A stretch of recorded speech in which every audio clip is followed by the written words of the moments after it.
May client po tayo ngayon, Mio Sporty. Ito po legit na all stock. Ayan po, walang kagalaw-galaw. Ang issue po nito is walang ilaw. So hanapin natin yung dahilan bakit wala siyang ilaw. Walang supply ng ilaw. Siguro baka stator, tsaka regulator, tsaka pundido po lahat ng ilaw. Yan. Salamat po sa tiwala. Sana maayos natin electrical problems. Sa mga magpapagawa, PM lang po. Magagawa po tayo ng Mio. Kahit anong Mio po, gumagawa tayo. Yan, pundido yung bumbila. Yan.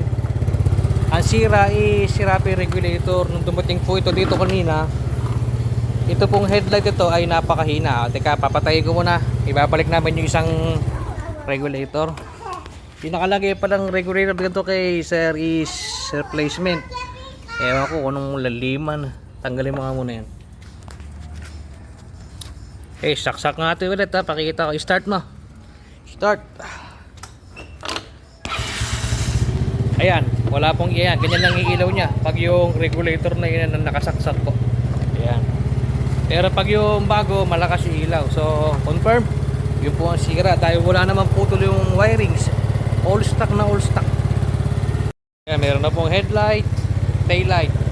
Patayin ko yung ilaw. Ayan. Stoplight. Okay. Ayan. Kuha na natin sira. Ano na lang. Muna may mga flasher. Ayan. Park light. Kundi din park light. Ayan. Tsaka yung mga ilaw sa gate. So papalitan natin ng bago. Pagre-report muna po tayo sa may-ari bago natin ano yun.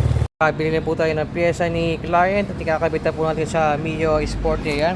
Kundi mga bumbilya, park light. Ayan.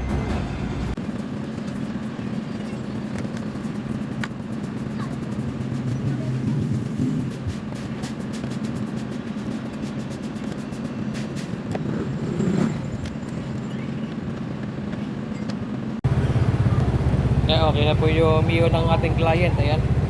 Meron na po headlight, high and low. Ayan, yung park light okay na. Ayan. Ayan. Taillight tayo. Stop light yan. Taillight. Patay. Yun. Nagana.